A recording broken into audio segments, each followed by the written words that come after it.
കെഡിസ്കിൽ വഴിവിട്ട നിയമനം executive director നിയമനങ്ങളാണ് ക്രമവിരുദ്ധമായി നടത്തിയത്. ശമ്പളം 2.5 ലക്ഷം രൂപ വീതമുള്ള നിയമനങ്ങൾ കഴിഞ്ഞ സർക്കാരിന്റെ അവസാന കാലത്താണ് നടപ്പിലാക്കിയത്. 25 വർഷത്തെ പ്രവൃത്തി പരിചയമെന്ന നിർദ്ദേശം പാലിച്ചില്ല. മുഖ്യമന്ത്രി ചെയർമാനും ധനകാര്യമന്ത്രി വൈസ് ചെയർമാനുമായ സ്ഥാപനത്തിലാണ് ഈ വഴിവിട്ട നിയമനങ്ങൾ ഉണ്ടായിരിക്കുന്നത്. ചട്ടവിരുദ്ധ നിയമനത്തിന്റെ രേഖകൾ ന്യൂസ് 18 ലഭിച്ചു. ഡാൻ കുര്യൻ ചേരുന്നുണ്ട് കൂടുതൽ വിശദാംശങ്ങളുമായി. ഡാൻ, വലിയ തരത്തിലുള്ള ക്രമക്കേടാണ് ഉണ്ടായിരിക്കുന്നത്, വഴിവിട്ട നിയമനമാണ് ഉണ്ടായിരിക്കുന്നത്. 2 ലക്ഷം രൂപ വരെ ശമ്പളം ലഭിക്കുന്ന ഒരു തസ്തിക, അത് വളരെ നിസ്സാരമായി കൈകാര്യം ചെയ്യുന്ന സാഹചര്യം, അതും മുഖ്യമന്ത്രി ചെയർമാനായിട്ടുള്ള ഒരു സ്ഥാപനത്തിൽ നടക്കുന്നു എന്ന് പറയുമ്പോൾ അതെങ്ങനെ മുഖ്യമന്ത്രി അറിയാതെ നടക്കും എന്നുള്ള ചോദ്യമാണ് ബാക്കിയാവുന്നത്.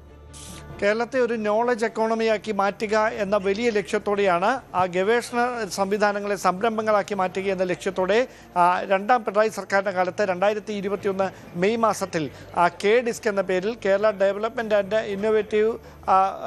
ഇന്നോവേറ്റീവ് സയൻസ് കൗൺസിൽ എന്ന സംവിധാനത്തിന്, സ്ട്രാറ്റജിക് കൗൺസിൽ എന്ന സംവിധാനത്തിന്, ഉപദേശക സമിതിക്ക് തുടക്കം കുറിക്കുന്നത്. പക്ഷേ ഈ സമിതിയുടെ പ്രവർത്തനം തുടങ്ങി 2024 മുഖ്യമന്ത്രി ചെയർമാനും ധനകാര്യമന്ത്രി വൈസ് ചെയർമാനുമായ ഈ സമിതിയിലേക്ക് 3 എക്സിക്യൂട്ടീവ് ഡയറക്ടർമാരെ നിയോഗിക്കുന്നത്. ഈ 3 എക്സിക്യൂട്ടീവ് ഡയറക്ടർമാരായി പട്ടികയിൽ ഇടം പിടിച്ചത് മുഹമ്മദ് റിയാസ്, അതോടൊപ്പം സുദീപ് നായർ, അതോടൊപ്പം റോബിൻ ടോമി തുടങ്ങിയവരാണ്. ഈ 3 പേരും അതത് പ്രവർത്തന മേഖലകളിൽ, അവരവരുടെ പ്രവർത്തന മേഖലകളിൽ 25 വർഷത്തെ പ്രവർത്തന പരിചയം കുറഞ്ഞതുണ്ടാകണം എന്ന ഈ സർവീസ് ചട്ടങ്ങളുടെ കൃത്യമായ ലംഘനം നടത്തിക്കൊണ്ടാണ് ഇവരെ ഈ വലിയ പോസ്റ്റുകളിലേക്ക് നിയോഗിച്ചതെന്ന് വ്യക്തമാക്കുന്ന തെളിവുകളാണ് നമ്മളിന്ന് പുറത്തുവിട്ടത്. അതോടൊപ്പം 2025 നവംബർ മാസത്തിൽ റോബിൻ ടോമിയുടെ കാലാവധി അവസാനിച്ച ശേഷവും കെഡിസ്കിൻ്റെ ഔദ്യോഗികമായ സൗകര്യങ്ങൾ റോബിൻ ടോമി ഉപയോഗപ്പെടുത്തിക്കൊണ്ടിരിക്കുകയാണെന്ന വിവരങ്ങൾ കൂടി പുറത്തു വന്നിട്ടുണ്ട്.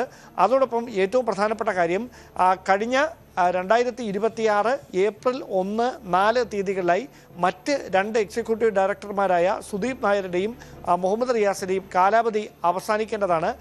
അങ്ങനെ കാലാവധി അവസാനിച്ചതിന് ശേഷം വീണ്ടും അവരുടെ പെർഫോമൻസ് അപ്രൈസൽ നടത്തി അവരുടെ പ്രവർത്തന മികവ് കൃത്യമായി പരിശോധിച്ചതിന് ശേഷമേ വീണ്ടും പുനർനിയമനം നടത്താൻ പാടുള്ളൂ എന്നാണ് ചട്ടം. എന്നാൽ അതിന് ഘടകവിരുദ്ധമായി കഴിഞ്ഞ മാർച്ച് മാസം 16 തീയതി നിയമസഭാ തെരഞ്ഞെടുപ്പിൻ്റെ വിജ്ഞാപനം പുറപ്പെടുവിച്ച അതേ ദിവസം തന്നെ ഇവരെ വീണ്ടും എക്സിക്യൂട്ടീവ് ഡയറക്ടർമാരായി പുനർനിയമിച്ചുകൊണ്ട് എക്സിക്യൂട്ടീവ് വൈസ് ചെയർമാൻ, മുൻ ചീഫ് സെക്രട്ടറി കൂടിയായ KM എബ്രഹാം ഉത്തരവിട്ടതാണ് വിവാദമായിരിക്കുന്നത്. ഇത് ചട്ടങ്ങളുടെ പൂർണ്ണമായ ലംഘനമാണ് എന്ന് വ്യക്തമാക്കുന്ന തെളിവുകളാണ് പുറത്തു വന്നിരിക്കുന്നത്. 2,30,000 രൂപ മുതൽ മുകളിലോട്ടാണ് എക്സിക്യൂട്ടീവ് ഡയറക്ടർമാരുടെ ശമ്പളം. ഏപ്രിൽ 1 മുതൽ മാർച്ച് 31 വരെ എന്ന കാലാവധിയിൽ 1 വർഷത്തേക്കാണ് ഈ എക്സിക്യൂട്ടീവ് ഡയറക്ടർമാരെ നിയോഗിച്ചിരുന്നത്. പക്ഷേ സമയപരിധി കഴിഞ്ഞിട്ടും കൃത്യമായ മാനദണ്ഡങ്ങൾ പാലിക്കാതെ ചട്ടവിരുദ്ധമായി ഇത്രയും വലിയ ശമ്പളം നൽകിയവരെ വീണ്ടും ഈ തസ്തികയിലേക്ക് പുനർനിയമിക്കാനുള്ളതിൻ്റെ ചേതോവികാരം എന്തായിരുന്നു എന്നതിലാണ് അവ്യക്തത തുടരുന്നത്. എന്തായാലും ഇതുമായി ബന്ധപ്പെട്ട കൃത്യമായ ചില വിവരങ്ങൾ മുഖ്യമന്ത്രിക്ക് ലഭിച്ചിട്ടുണ്ട് എന്നാണ് നമുക്ക് സൂചന. അങ്ങനെയെങ്കിൽ മുഖ്യമന്ത്രി ചെയർമാനായ കെഡിസ്കിലെ ഈ വഴിവിട്ട നിയമനങ്ങളുമായി ബന്ധപ്പെട്ട ഏത് തുടർ നടപടികളിലേക്ക് ഇനി കടക്കും എന്ന കാര്യത്തിലാണ് വ്യക്തത വരാനുള്ളത്. അതുപോലെ തന്നെ 25 വർഷത്തെ പ്രവൃത്തി പരിചയം എന്ന നിർദ്ദേശം പാലിക്കാതെ കഴിഞ്ഞ സർക്കാരിന്റെ അവസാന കാലത്താണ് ഈ നിയമനങ്ങളൊക്കെ നടപ്പാക്കിയിട്ടുള്ളത്. ഇതിന് പിന്നിലുള്ള ഉദ്ദേശം എന്തായിരുന്നു, അല്ലെങ്കിൽ ഇതിന് പിന്നിൽ പ്രവർത്തിച്ച കൈകൾ ആരുടേതായിരുന്നു, ആരുടെ നിർദ്ദേശപ്രകാരമാണ് ഇത്തരം ഒരു നിയമനം നടത്തിയത് എന്നാണ് ഇനി അറിയേണ്ടതല്ലേ?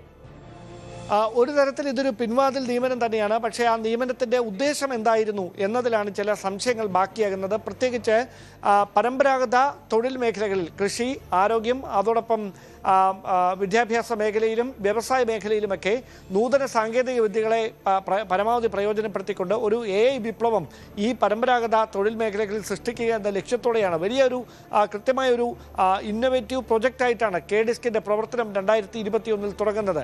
അങ്ങനെയൊരു ഉപദേശക സമിതിയിലേക്ക് മുഖ്യമന്ത്രിയും ധനകാര്യമന്ത്രിയും ചെയർമാനും വൈസ് ചെയർമാനുമായ ഒരു സമിതിയിലേക്ക് എക്സിക്യൂട്ടീവ് ഡയറക്ടർമാരെ തിരഞ്ഞെടുക്കുക എന്ന് പറഞ്ഞാൽ അത് വളരെ ഗൗരവതരമായ നടപടിക്രമങ്ങൾ പൂർത്തിയാക്കി തെരഞ്ഞെടുപ്പ് നടപടിക്രമങ്ങൾ പൂർത്തിയാക്കേണ്ട ഒന്നാണ്. അങ്ങനെ ഒരു സ്ഥലത്ത് എക്സിക്യൂട്ടീവ് ഡയറക്ടർമാരായി എങ്ങനെ ഈ യോഗ്യതകളില്ലാത്തവരെ തിരഞ്ഞെടുക്കാൻ കഴിഞ്ഞു എന്നതാണ് സംശയമുളവാക്കുന്ന കാര്യം. അതുമായി ബന്ധപ്പെട്ടാണ് ഇപ്പോൾ ആരോപണങ്ങൾ ഉയർന്നിരിക്കുന്നത്. ഈ ആരോപണങ്ങളിലാണ് വരും ദിവസങ്ങളിൽ ഒരുപക്ഷെ തുടർ നടപടികൾ ഉണ്ടായേക്കുമെന്നുള്ള സൂചനകൾ കൂടി പുറത്തുവരുന്നത്.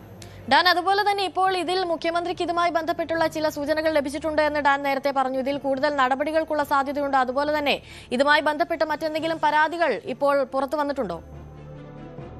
സ്വാഭാവികമായി ഈ നിയമന വിവാദത്തിനപ്പുറത്തേക്ക് KDISCുമായി ബന്ധപ്പെട്ട കഴിഞ്ഞ 5 വർഷങ്ങളിൽ അവർ ഏത് തരത്തിലുള്ള പ്രവർത്തനങ്ങളാണ് നടത്തിയത്, ആ പ്രവർത്തനങ്ങളിലൂടെ നൈപുണ്യ വികസനം അടക്കം കാഴ്ചവെച്ചുകൊണ്ട് ഈ അഭ്യസ്തവിദ്യരായ ആളുകൾക്ക് തൊഴിലുറപ്പാക്കാൻ ഈ KDISCിൻ്റെ പ്രവർത്തനങ്ങൾ കൊണ്ട് കഴിഞ്ഞിട്ടുണ്ട്. കാരണം ഇത്രയും വൻ ശമ്പളം കൊടുത്ത് ഇത്രയും അധികം ഉദ്യോഗസ്ഥർ ഈ സ്ഥാപനത്തിൽ പ്രവർത്തിക്കുകയാണ്. സ്വാഭാവികമായി ഖജനാവിന് നഷ്ടമുണ്ടാകുന്ന തരത്തിലാണ് ഇവരുടെ ഈ വൻ ശമ്പളത്തിൻ്റെ തോതൊക്കെ. അങ്ങനെയാണെങ്കിൽ അതിന് ആനുപാതികമായ പ്രയോജനം അത് എത്ര ആളുകൾക്ക് ഇവരുടെ പ്രവർത്തനത്തിൻ്റെ ഫലമായി തൊഴിൽ നൽകാൻ കഴിഞ്ഞിട്ടുണ്ട്, അത് ഏതൊക്കെ തരത്തിൽ ഏതൊക്കെ മേഖലകളിൽ, പ്രത്യേകിച്ച് ഗവേഷണ മേഖലയിലൊക്കെ ഏത് തരത്തിൽ അവരുടെ ഇടപെടൽ നടത്താൻ കഴിഞ്ഞിട്ടുണ്ട്, ഇതൊക്കെ ഒരു ചോദ്യമായി നിലനിൽക്കുകയാണ്. അതിനിടയിലാണ് ഈ നിയമനത്തിലെ വിവാദവുമായി ബന്ധപ്പെട്ട കൃത്യമായ രേഖകൾ പുറത്തു വരുന്നത്. അതുകൊണ്ടാണ് ആ ലഭിച്ച തെളിവുകളുടെ അടിസ്ഥാനത്തിലുള്ള വിവരങ്ങൾ മാത്രം നമ്മൾ പുറത്തേക്ക് പ്രേക്ഷകരിലേക്ക് എത്തിക്കുന്നത്. അതിനപ്പുറത്തേക്ക് ഉയരുന്ന ആരോപണങ്ങൾ കൂടുതൽ ഗൗരവമുള്ളതാണ്. ഒരുപക്ഷെ അതുമായി ബന്ധപ്പെട്ട വിവരങ്ങളൊക്കെ വരും ദിവസങ്ങളിൽ പുറത്തു വരുമെന്ന് തന്നെയാണ് സൂചന. KDISCിൽ വഴിവിട്ട നിയമനം ഉണ്ടായിരിക്കുന്നു എന്നുള്ള വാർത്തകളാണ് ഇപ്പോൾ പുറത്തു വരുന്നത്. എക്സിക്യൂട്ടീവ് ഡയറക്ടർ നിയമനങ്ങളാണ് ക്രമവിരുദ്ധമായി നടത്തിയിട്ടുള്ളത്. 2 ലക്ഷം രൂപ വരെ ശമ്പളം ലഭിച്ചേക്കാവുന്ന നിയമനങ്ങളാണ് നടത്തിയിട്ടുള്ളത് എന്നുള്ളതാണ് ഏറ്റവും പ്രധാനപ്പെട്ട കാര്യം. അതുപോലെ തന്നെ 25 വർഷത്തെ പ്രവൃത്തി പരിചയം എന്ന നിർദ്ദേശം പാലിക്കാതെ കഴിഞ്ഞ സർക്കാരിന്റെ അവസാന കാലഘട്ടത്തിലാണ് ഈ നിയമനങ്ങളൊക്കെ നടത്തിയിട്ടുള്ളത്. അതുകൊണ്ട് തന്നെ ഇത് ആരുടെ നിർദ്ദേശപ്രകാരമായിരുന്നു, ഇതിന് പിന്നിൽ പ്രവർത്തിച്ചതാരാണ് എന്നുള്ള കാര്യങ്ങളൊക്കെ ഇനി പുറത്തു വരേണ്ടതുണ്ട്. ഡാൻ കുര്യനാണ് കൂടുതൽ വിശദാംശങ്ങൾ നൽകിയത്. കൂടുതൽ വാർത്തകൾക്ക് News 18 കേരളം യൂട്യൂബ് ചാനൽ സബ്സ്ക്രൈബ് ചെയ്യുക.